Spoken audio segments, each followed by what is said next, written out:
Hello and welcome to FPL Malbo. My name is Andy and I've got my team selection video ahead of game week 1 for you today. I have done a first draft video, so you can go and watch that if you want to hear me talk through my team in a little bit more detail, but I have made several changes to that draft. So I'll go through those changes, why I've made them, and kind of based off a little bit of research that I've done of pre-season games, things like that. I've also got a bit of a strategy for the start of this season, so I'll talk through that at the start of this video. But before I jump into it, just wanted to say I love making these videos. I will happily keep making them for my own enjoyment, but I'd love to grow the channel a little bit this year. So if you're enjoying them, then please do subscribe to the channel, give the video a like and leave a comment. It is so appreciated if you could do that. But I'll stop waffling, let's jump into it. So the team that you can see on your screen is my first draft video. Like I say, I've talked through those in a lot more detail, so I'm not going to do that today, but I do have a bit of a strategy that I wanted to talk about before I go through the changes that I've made to my team. And it's kind of based on the changes that FPL have made to the game itself. I think an early wildcard is now really, really viable as an option. I'm sort of looking at like game week 5, game week 6. I've picked a team where I think a lot of my players will play. I know that sounds strange, but I've gone into seasons before with like 4.5 million non-playing striker and just sat them on my bench every single week. You could easily do that with defenders, get a couple of 4.0 defenders in, who'll probably play, but you wouldn't really want to. I've tried to get a team that I can rotate a little bit. I think all 5 of my defenders can rotate in and out. I've not got a sort of non-playing option on the bench in midfield or attack. The reason for that is that I think I don't want to make early changes to my team, really. In an ideal world, I would make, well, in an ideal world, I'd make 0 changes over the first sort of 5 game weeks and build up those free transfers now that we're able to do that. The second thing is that if you wildcard early, you keep those transfers. So it means I can look at the first sort of 5 game weeks and say, yeah, I don't really fancy getting an Arsenal attacker because their fixtures are tough. Like Saka's a great option through the season, but I think they've got City, United, and Aston Villa all away in the first 5 game weeks. Well, I'm not captaining him in any of those weeks, and at the sort of price that he's at, I really think he needs to be a captaincy option. But I might want to bring him in a wild card game week 6, and it means I can do that.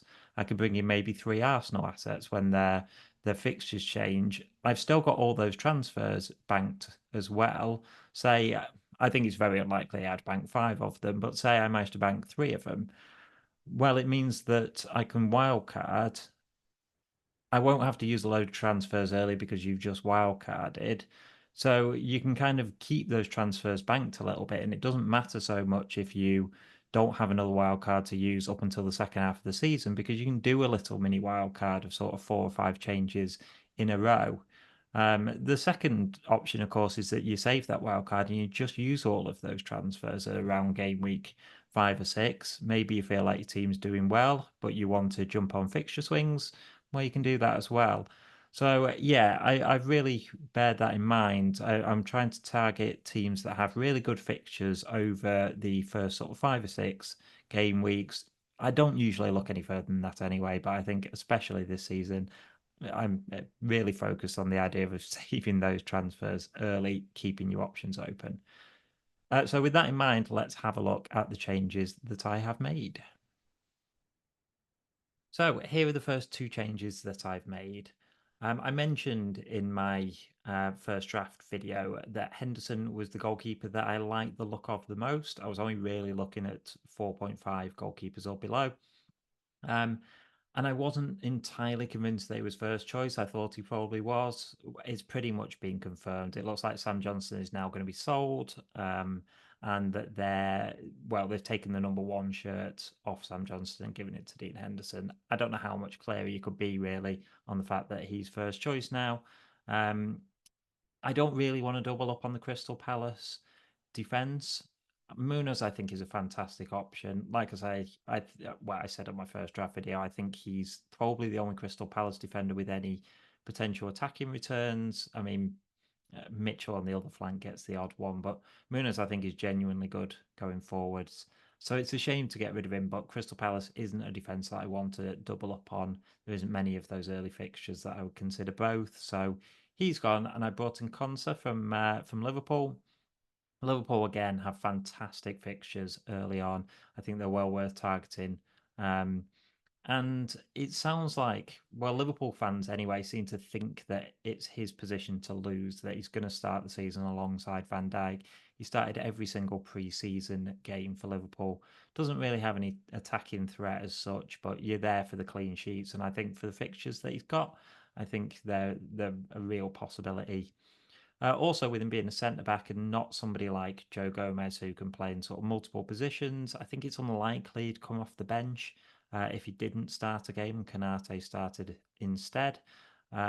So if he wasn't started and somebody like Robinson or Barco came on, I'd be more than happy with that in my team. So I think he's a risk worth taking, even though I think he may be a short-term punt really in my side.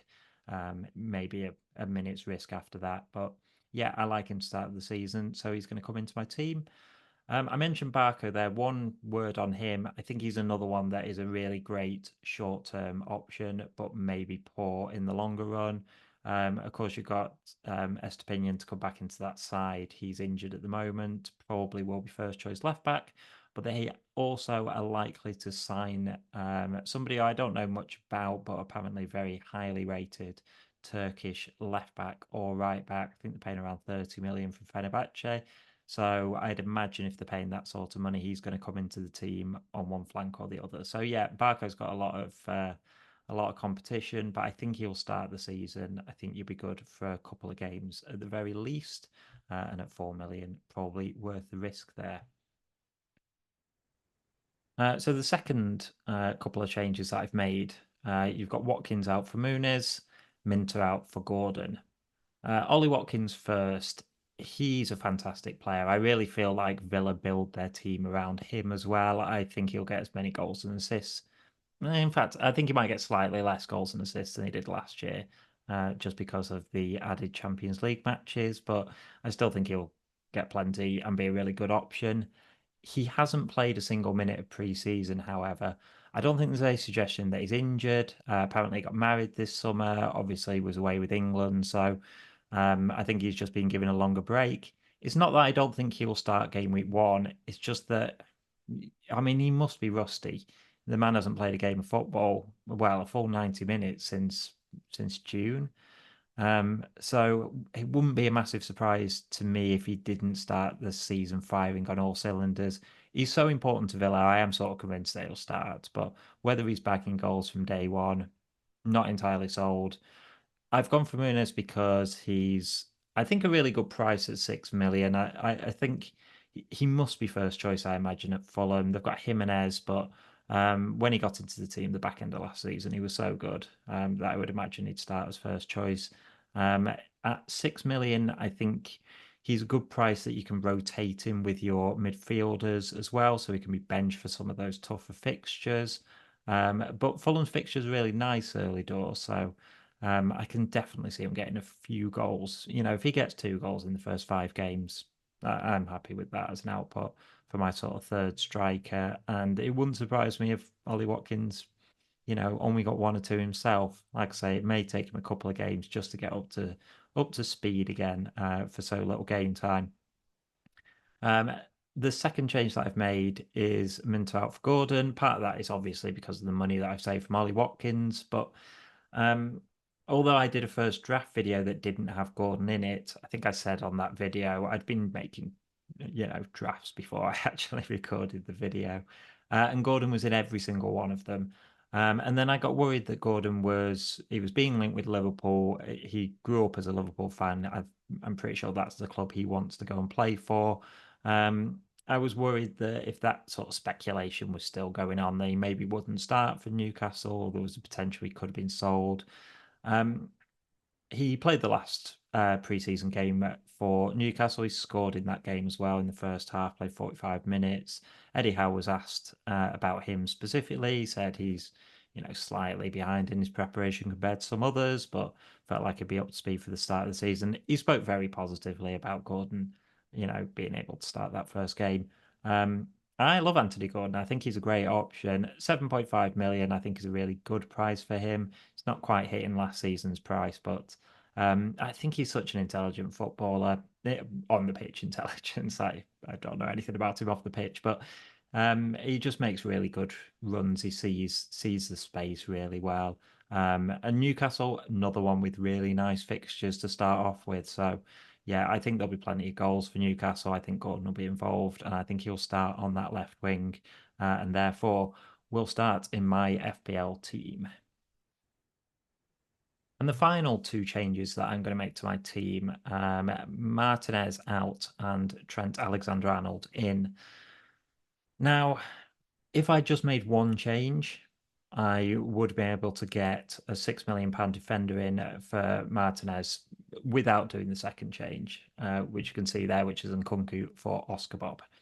I think I decided that I want Trent. I mentioned on my first draft video that I was slightly concerned. I didn't know what sort of role Trent was going to be playing in that Liverpool team. He wasn't back in pre-season yet. Since then, he started in pre-season and he got into the areas that I think Trent is best at. For me, his best qualities actually kind of align with Kevin De Bruyne, even though they play in very different positions. It's that vision and those sort of whipped crosses in, which are so dangerous. And it sounded like from the preseason game, he started at right back, but he came inside a lot and found himself in that sort of half channel where he's so dangerous. Again, fixtures, Liverpool fixtures are great. That's why I want to go big and start off with Trent. And I'm sort of not sold on any of the £6 million defenders. Arsenal will probably be the best defence in the league again. They've added to that defence as well, but the fixtures are poor for them to start the season. I don't know how many clean sheets I'm expecting out of the first five. You do obviously have the goal threat from the centre backs. They're so good at set pieces. That's the only reason I think you can justify them early on. But yeah, I think Trent is worth the million more because of the fixtures that Liverpool have. And yeah, I think he'll start the season for them as well, even though he's a little bit behind in pre-season. He's so important to them. Of course, they do have Connor Bradley, but vice captain, I think they'll just throw him straight into the team. And yeah, wouldn't surprise me at all if he comes up with goals and assists in that first five fixtures, which I'm kind of targeting. Now, because of that, it means that I need to downgrade a little bit, and I've decided to take Nkunku out. I think he is a fantastic price at 6.5 million, but and also I think he's a fantastic player. We didn't see it last season because of injury, but I really like Nkunku as a footballer. Wouldn't surprise me if he does very well in that Chelsea team, but I'm quite happy to have him as a wait and see, really. The options that Chelsea have now are absolutely ridiculous. Nkunku could play as an eight. Up front, he can play on the flank. I don't know where he's going to play. They have so many options in so many different positions. And there's a unpredictability as well about them under new management. Maresca seems like the sort of manager that values control, which I think might tighten up their defense a little bit from last year. They created a ton of chances last year, and the finishing was just generally poor up until maybe the last 10 games. But they didn't score a massive amount of goals because of that finishing. And if they're going to play a bit more of a controlled game and maybe create less chances, that doesn't bode brilliantly from a Chelsea attacker. So yeah, Nkunku very much on the watch list for me, but he was the one that I decided to downgrade. Now I've downgraded to Oscar Bob. I could have downgraded to a 5.5. I've actually got 0.5 million in the bank from this draft. I really like a lot of the 5 million, 5.5 million options. Oscar Bob is the one that I've gone for, and I've still got Morgan Rogers in there from Villa.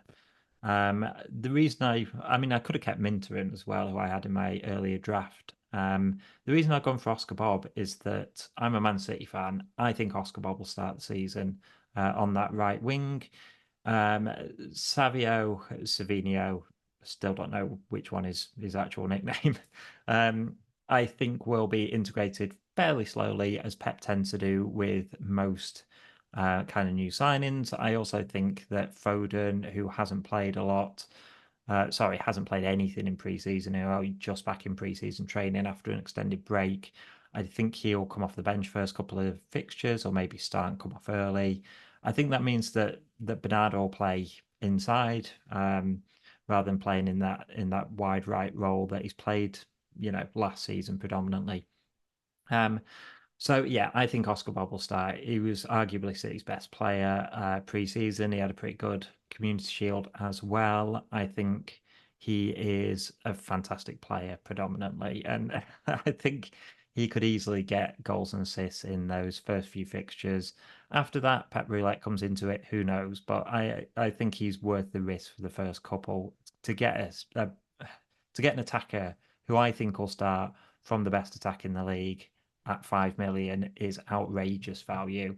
I think his value will absolutely shoot up if he starts the first couple of games and does well in them. So I think he's worth the risk to me. You'll have noticed there's a lot of players in this team that I think are only good for the first few fixtures and may not be good long-term season holders. But I think that's something that people make a mistake on. They look at somebody and think, this guy's a fantastic option. He's underpriced. It doesn't necessarily mean you have to get him into your team straight away. Maybe there's better times in the season when the fixtures are more suited, stuff like that, to look and get them in.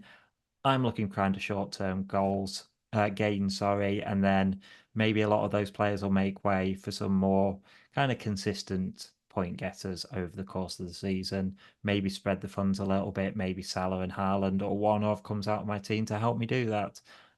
But this is the team that I'm looking at starting with an early wildcard in mind. So that's the video. That's my team for Game Week 1.